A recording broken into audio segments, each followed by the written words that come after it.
दोस्तों हरजोत क्लासेस में आपका स्वागत है। लेकर मिलता हूं मैं आपके सामने फिर से एक बहुत ही बढ़िया शानदार क्वेश्चन के साथ।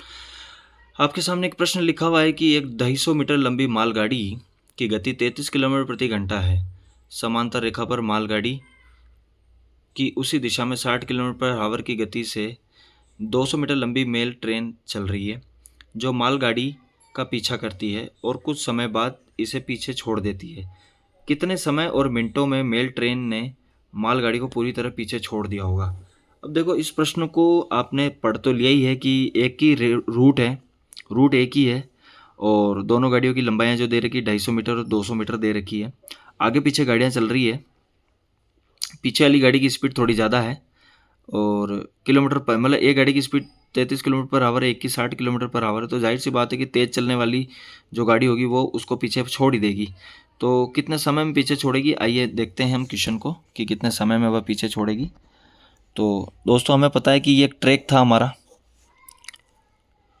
हमें पता है कि गाड़ी इस दिशा में जा रही है, एक गाड़ी इस दिशा में जा रही है।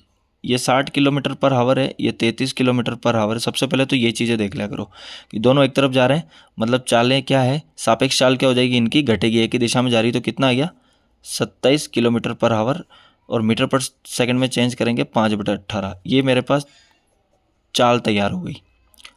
डिस्टेंस कितना रहा होगा, जब हम नीचे सापेक्ष चाल ले लेते तो ऊपर टोटल डिस्टेंस देखते हैं। तो इधर 250 मीटर तो ये खुद हो रही है और 200 मीटर ये हो रही, तो टोटल डिस्टेंस तो 450 हो रहा है ना।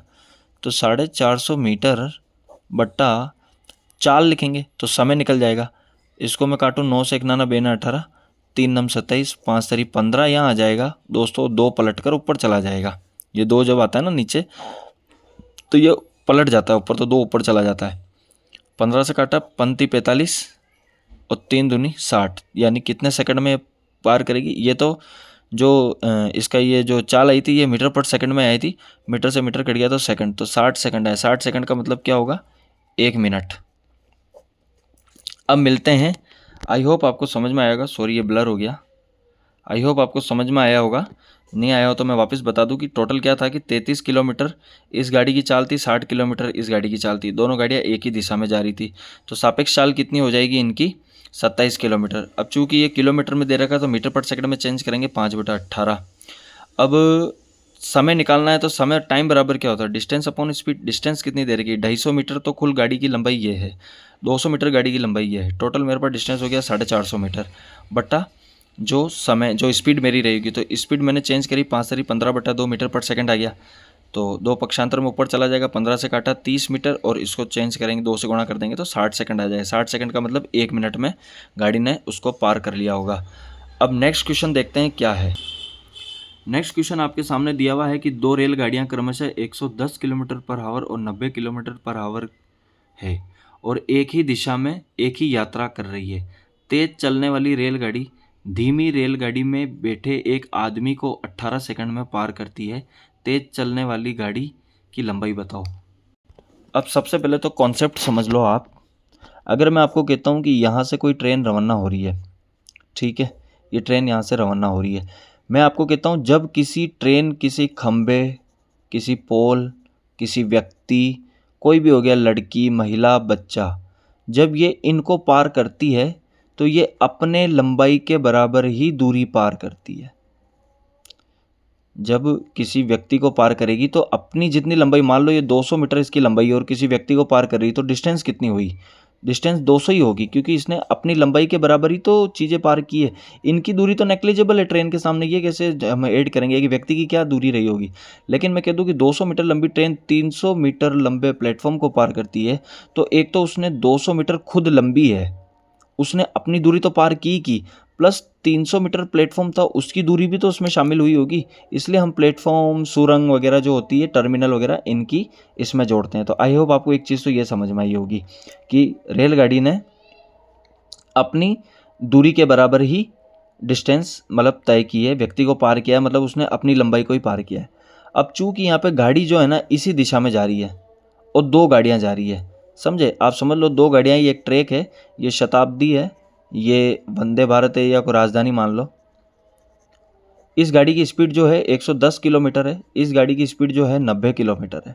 ये गाड़ी तेज़ चल रही है, ये गाड़ी धीरे चल रही है, तो जाहिर सी बात है कि ये गाड़ी ही इस गाड़ी को पीछे छोड़ेगी। तो इस गाड़ी में जो बैठा हुआ आदमी था ना, इस ट्रेन में एक आदमी बैठा हुआ था, इस ट्रेन ने क्या इस आदमी को पार किया। मतलब एक तरीके से इसने पूरी इस ट्रेन को पार नहीं किया। अभी ट्रेन को पार करने का बोलता तो हम ट्रेन की लंबाई वगैरह भी देखते हैं, लेकिन इसने इस आदमी को पार किया। आदमी को पार करने में तो इसने अपने बराबर ही दूरी पार की होगी। अब चूंकि दोनों इसी डिस्टेंस में जा रहे हैं तो रिलेटिव स्पीड हमारी 20 किलोमीटर पर आवर रही होगी, और हमें तो दूरी बतानी है। तो दूरी बराबर होता क्या है, दूरी बराबर क्या होता है, चाल गुना समय। और समय कितना था, 18 सेकंड। 18 सेकंड में पार किया। अब 20 किलोमीटर पर आवर और 18 सेकंड है, यूनिट सेम है ही नहीं, तो हम कैसे 360 मत कर देना, किलोमीटर पर आवर को मीटर पर सेकंड में चेंज करेंगे। तो 5/18 से गुणा करेंगे, इंटू 18। 18 से 18 कट गया, 5 दूनी 10, यानी क्या आंसर आया हमारे पास, 100 मीटर। जो तेज चलने वाली रेलगाड़ी थी ना, उसने ही तो पार किया होगा। अरे भाई, जो गाड़ी धीरे चल रही है वो कैसे तेज चलने वाली को पार करेगी। जिस गाड़ी की स्पीड ज़्यादा होगी वही तो कम चलने वाली को पार करेगी। तो उसकी लंबाई कितनी निकल के आई, 100 मीटर निकल के आई। आई होप समझ में आ गया होगा। और कभी आ जाए कि 100 मीटर है, किलोमीटर में कितना रहा होगा, तो किलोमीटर के लिए हम फिर 1000 का भाग लगाते हैं, तो ये 2 जीरो से तो 2 जीरो कट जाएगा, और ये 10 यहाँ लग जाएगा, तो 0.1 किलोमीटर आंसर हो जाएगा। आई होप आपको समझ में आया होगा। अब मिलेंगे हम नेक्स्ट कंसेप्ट के साथ। नेक्स्ट क्वेश्चन जो कि रेलवे का टाइप हमारा साथ चल रहा था, मैंने टाइप 6 तक, टाइप 1 से लेकर टाइप 6 तक के जितने भी ये क्वेश्चन है, ये सारे क्वेश्चन मैंने, इनमें से वो क्वेश्चन जो सेलेक्टेड है और जो इम्पोर्टेंट है, मैंने वो सारे क्वेश्चन आपको अपलोड कर दिए हैं। और जैसा कि आपने टाइप फर्स्ट देखा होगा, ये रेलगाड़ी का टाइप फर्स्ट चल रहा था, हमने यहाँ से बेसिक क्वेश्चन थे, तो ये मैंने अपलोड नहीं किए। मैंने क्वेश्चन वही अपलोड किए थे जिसमें कोई लॉजिक हो, जिसमें थोड़ा बहुत कुछ चीज़ समझ में आए। अब जो मैं आपके सामने क्वेश्चन कराऊंगा, मैं टाइप 7 का, ये जो 2022 में आया हुआ है ग्रुप डी के, ये टाइप है। उसके बाद हमारे पास इसके इतने शानदार टाइप है कंसेप्ट के साथ, ताकि आपका कन्फ्यूजन दूर हो जाए। कोई भी क्वेश्चन अभी तक नहीं किया है, इन सब को आपको सोल्व करा दूंगा।